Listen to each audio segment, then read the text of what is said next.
새벽 3시 17분 호르무즈 해협.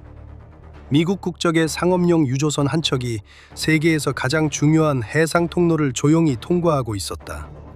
그 순간 해안선을 따라 수십 개의 열 신호가 마치 먹잇감을 향해 달려드는 사냥개 무리처럼 일제히 움직이기 시작했다. 이란이 여러 방향에서 동시에 기습 공격을 개시한 것이었다. 채 90초도 지나지 않아 미군은 긴급 대응 태세를 발령했고 호르무즈 해협 전체는 이란이 예상하지 못했던 혼돈 속으로 빠져들었다. 그리고 이것은 겨우 처음 몇 초에 불과했다. 새벽 3시 19분 이란의 제1파 공격이 시작됐다. 줄피카르급 고속 공격정 편대가 대심섬 인근의 위장된 해안기지에서 출항해 50노트 이상의 속도로 가속했다. 이 고속 함정들은 소규모 전술 집단으로 분산되어 여러 방향에서 동시에 접근하며 상업용 유조선들을 포위하는 기동을 펼쳤다.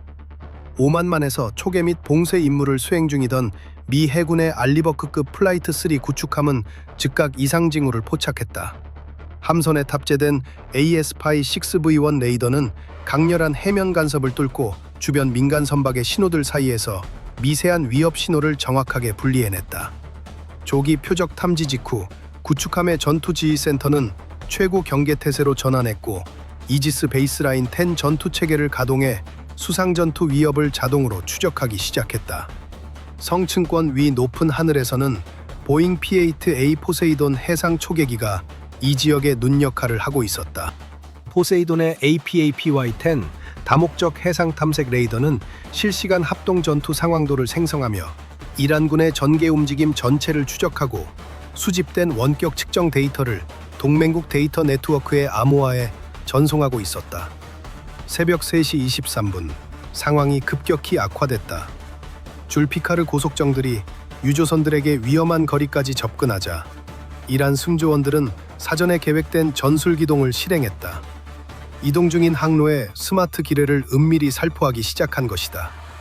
이 기뢰들이 폭발할 경우 그 파괴력은 초대형 유조선의 이중 선체를 관통하기에 충분했다.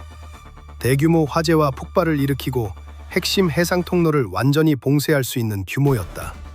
비대칭 위협에 직면한 알리버크급 플라이트 3 구축함은 자유 공격 능력을 희생할 수밖에 없었다. 9,000톤급 선체를 유조선과 위협 사이에 물리적 방패로 위치시키기 위해 강력한 기동을 반복했다. 그러나 줄피카르 고속정들의 압도적인 숫자와 다방향 접근은 AS-6V1 레이더의 과부하를 일으키기 시작했고 이지스 전투체계는 공격 표적 추적 대신 방어 표적 추적에 막대한 처리 능력을 소모하게 됐다. 전술적 교착 상태를 타개하기 위해 시코르스키가 제작한 MH-60R 시오크 해상 공격 헬기가 구축함 비행갑판에서 이륙했다. AAPS-147 다목적 레이더를 운용하는 시오크는 잠재적인 해안 위협을 피하기 위해 파도 위를 낮게 날며 새로 살포된 기뢰들의 정밀 좌표를 즉각 파악했고 동시에 공격적인 수상 함대를 상대로 고해상도 표적 추적을 지속적으로 유지했다. 시오크는 순식간에 공격 플랫폼으로 전환했다. 부조종사 겸 사격수가 선두 표적들의 조준을 맞추고 AGM-14 헬파이어 미사일과 BAE 시스템즈 APKWS 레이저 유도 미사일 연속 발사를 개시했다. 줄피카르 편대의 선두 두 척은 불과 몇 초 만에 화려한 2차 연료 폭발과 함께 격파됐다. 심각한 손실에도 불구하고 나머지 고속정들은 민첩하게 적응해 고속 회피 기동을 펼치고 연막을 전개하며 민간 선박 교통을 방패 삼아 열 신호를 숨기면서 선당 깊숙이 위험한 침투를 계속했다. 새벽 3시 34분 이란 혁명수비대는 해안 배치 AF-바자엠 전자전 체계를 가동했다. 러시아가 설계한 이 중량급 트럭 탑재 수동 레이더 및 제밍 시스템은 전장에 강력한 고출력 무선 주파수 대항 수단을 쏟아부어 구축함의 AS-6V1을 포화시키고 링크16 전술 데이터 네트워크를 교란했다. 동시에 이 전자기적 혼돈의 방패 아래 이란은 비대칭 전략의 다음 단계를 조용히 전개했다. 가디르급 소형 잠수함 편대를 해협의 깊은 해저 지형으로 투입한 것이다. 심각한 교란을 감지한 지휘 승조원들은 즉각 다목적 자산들을 조율했다. 전자전의 안개가 짙게 깔린 높은 하늘에서 보잉 P-8A 포세이돈은 고급 전자지원 수단을 활용해 핵심 신호를 분리하며 다목적 센서로 포괄적인 작전 가시성을 유지했다. 주변을 탐색하던 포세이돈의 음향 처리 장치가 수중에서 미묘한 이상 신호를 감지했고 잠수 함정의 존재를 나타내는 음향 특성을 식별해냈다. 지휘팀은 즉각 이란의 잠수함 다수 투입을 의심했다. MH-60R 시오크 헬기는 곧바로 고확률 좌표를 향해 기동했다. 포세이돈과 완벽한 협조하에 시오크는 어두운 바닷속에 ASSQ-53G 음향 유도 부표를 대량 투하했다. 소나 시스템은 즉각 이란 가디르급 소형 잠수함의 존재를 확인했다. 얕은 수역에서의 매복 작전을 위해 특별히 설계된 디젤 전기 추진 함정이었다. 시오크가 잠수함의 위치를 정밀하게 표시하는 동안 승조원들은 동시에 전술 모니터에서 미폭발 지능형 소나 필드를 실시간으로 감시하며 교전 종료 후 대응 부대가 차단할 수 있도록 좌표를 기록했다. 음향 추적이 확립되자 시오크는 탐색에서 공격으로 전환해 경량 마크 54 어뢰를 발사했다. 어뢰의 능동소나 탐두가 가디르급 잠수함 선체에 고정됐고 순식간에 심해에서 고압 수중 폭발이 터지며 적 잠수함을 완전히 파괴했다. 스텔스 우위가 완전히 무너졌음을 깨달은 나머지 가디르급 잠수함들은 접근을 포기하고 긴급 자망해 이란의 안전 수역으로 퇴각했다. 이 시점에서 추가 확전을 방지하고 외부 방어선을 강화하기 위해 인근 항모 타격단에서 발진한 로키드 마틴 F-35C 라이트닝 II 스텔스 전투기가 현장에 도착해 스텔스 센서 네트워크로 연합 감시 범위를 확장했다. 새벽 3시 45분 전술적 긴장이 다시 고조됐다. 남아있던 줄피카르 고속 공격정들이 초기 방어선을 교묘하게 회피하며 해협의 지형을 이용해 상업선단 깊숙이 진입했고 수면 위 민간 유조선들의 지속적이고 즉각적인 비대칭 위협을 가했다. 이에 F-35C 라이트닝 II는 즉각 수동 감시에서 직접 공격 모드로 전환했다. 고급 센서 통합 아키텍처와 AAAQ-37 전자광학 분산계구 시스템, 즉 360도 구형 적외선 센서 네트워크를 활용해 잔여 연막과 레이더 간섭을 신속히 돌파했다. 분산계구 시스템이 모든 수상 표적을 자동으로 추적하고 분류했으며 F-35C 조종사는 신속히 표적을 포착해 AGM-179, JAGM, 다중모드 유도 미사일 연속 사격으로 이동 중인 줄피카르 함정들을 격파하며 수상 공격의 조직력을 분쇄했다. 동시에 이란은 이동식 발사대에서 대량의 샤헤드 136을 발사해 분쟁을 격화시켰다. 이 무인기들은 극도로 낮은 고도로 비행하며 구축함의 ASPY-6 V1 디지털 레이더 처리 장치에 심각한 포화 효과를 일으켰다. 혼돈 속에서 보잉 P-8A 포세이돈은 함대의 수석 공중 전투 통제관 역할을 유지했다. 통합 전투 상황도를 지속적으로 생성하며 접근하는 무기들의 저고도 비행 경로를 추적하고 새로운 무인기 군집의 해안 발사 지점을 정밀하게 식별했다.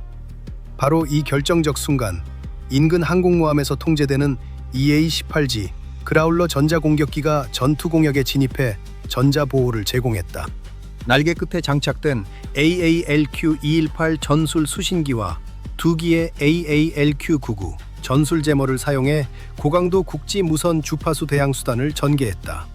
전자공격은 즉각 샤헤드 136 군집의 통제 및 유도 링크를 교란했고 수십 대의 자폭 드론이 동기화를 잃고 대형을 이탈해 바다로 추락했다.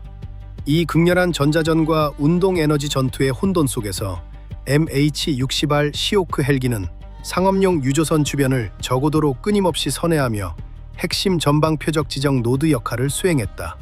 시오크는 보안 데이터 링크를 통해 가공되지 않은 수상 원격 측정 데이터를 직접 알리버크급 구축함과 F-35C 전투기에 전송하며 연합군 전투체계의 재동기화를 가능하게 했다. 잠시 동안 미군은 폭발적인 상황에 대한 확고한 통제를 재확립한 것처럼 보였다. 새벽 3시 57분 미군의 통제는 이란 혁명수비대의 최후 전술 함정에 의해 폭력적으로 깨졌다. 해안을 따라 이란은 전략방공 레이더 네트워크 전체를 가동했다. 동시에 AF-바자 M 시스템은 디지털 주파수 기억 기술을 사용해 송신 출력을 최대로 높여 수천 개의 허위 표적을 생성했다. 이 디지털 기만은 연합군의 최정예 전투기를 치명적인 해안 표적 구역으로 유인하기 위해 의도적으로 계산된 것이었다. 아무런 경고도 없이 F-35C 라이트닝2는 S-300PMU2와 코르드 15 시스템의 장거리 레이더에 동시에 포착됐다. 조종석 안에서 음향 환경이 접근 미사일 경고음의 합창으로 폭발했다. F-35C는 극도로 높은 중력 가속도를 견디며 급격한 선회를 반복하고 플레어를 전개해 치명적인 추적 사슬을 끊어내야 했다. 전자전이 격화되면서 연합군의 전술 데이터 링크는 심각하게 저하됐고 동맹은 국지적 디지털 반절 상태에 빠졌다. 전체 상황도에서 고립된 F-35C 조종사는 알리버크급 구축함과 협조해 공대공 전자전 시스템을 가동하며 포착하기 어려운 재밍 지점의 정확한 위치를 찾기 위해 모든 수단을 동원했다. 그러나 이 전술적 분산의 대가는 거의 재앙적이었다. 자녀 샤헤드 136 자폭 드론 소규모 집단이 외부 방공 회랑을 돌파해 위험한 상업용 유조선들에 빠르게 접근하며 조준을 맞췄다. 방어선이 뚫리고 위협이 내부에 침투한 상황에서 선단 전체가 파국적 파괴에 직면했다. 새벽 4시 8분, 전투는 결정적 분기점에 도달했다. EA-18G 그라울러 항공기가 역할을 전환해 날개 아래 AGM-88함 미사일을 발사해 이란의 전자기 신호를 고립시켰다. 미사일들은 파괴적인 속도로 돌진해 해안의 핵심 이동식 송신기들을 파괴하고 적의 제밍 네트워크를 완전히 무력화했다. 알리버크급 구축함 플라이트 3는 즉각 디지털 포화와 맹목 상태에서 벗어났다. 에스파이-6 레이더가 명확한 전술 추적 경로를 재확립하며 고해상도로 전투 공역을 스캔했다. 데이터 링크가 재동기화되자 함선의 마크 15 펠링크스 근접 방어 무기 체계가 자동 조종으로 전환했다. 20mm 게틀링건이 분당 4,500발을 발사해 근거리에서 자녀 샤헤드 136 항공기 집단을 격파했다. 동시에 P-8A 포세이돈은 무인기 통제 데이터와 전술 통신의 대부분이 반다르 아바스 인근의 강화된 지하 복합 시설로 집중되고 있음을 탐지했다. 링크 16 연결이 재확립된 후 F-35C 라이트닝2는 남동쪽에서 공격 사거리로 복귀했다. 360도 분산 계고 시스템을 사용해 잔여 연막을 돌파하며 13억 달러 규모의 비밀 전쟁 시설에 GBU-31V3B 제이단 폭탄 2발을 투하했다. 거대한 2차 폭발이 지하 복합 시설을 붕괴시켰고 환기구에서 강렬한 불기둥이 솟구쳤다. 이 지휘 중추가 파괴되자 모든 것이 달라졌다. 이탈한 항공기들은 모든 조율 능력을 상실했다. 줄피카르 함정들은 공황 상태에서 퇴각했고 가디르 잠수함들은 침묵했다. 미국은 해상에서 완전한 지배권을 확고히 재확립했고 상업선단의 안전을 보장했다. 이 전투를 되새기다 보면 어느 순간 자연스럽게 떠오르는 질문이 있다. 만약 F-35C 라이트닝2가 무거운 레이더 포착을 제때 돌파하지 못했다면 어떻게 됐을까? 혹은 이란이 스텔스 전투기를 사냥하기 위해 전략방공 인프라 전체를 투입하지 않았다면 안다르 아바스 인근의 13억 달러짜리 강화 지하 지휘센터는 건재했을 것이고 혁명수비대는 해협을 성공적으로 봉쇄했을 것이다. 반대로 미 해군이 EA-18G 그라울러를 전자전 방어선 유지를 위해 투입하지 않았거나 보인 P-8A 포세이돈이 다영역 지속감시를 유지하지 못했다면 호르무즈 해협은 미군에게 재앙적인 묘지가 됐을지도 모른다. 그런데 이 질문은 단지 이 전투만의 이야기가 아니다. 한반도를 둘러싼 바다를 생각할 때, 그리고 하루에도 수백 척의 선박이 지나는 우리 주변 해역을 생각할 때 누군가는 같은 질문을 다른 지도 위에 놓고 생각하게 된다. 센서를 장악하고 의사결정의 속도를 지배하는 쪽이 승리한다는 이 교훈이 과연 이 전투에서만 유효한 것인지 아니면 우리가 살아가는 이 시대의 모든 분쟁의 보편적 진실인지 그 답은 아마 당신이 더 잘 알고 있을 것이다.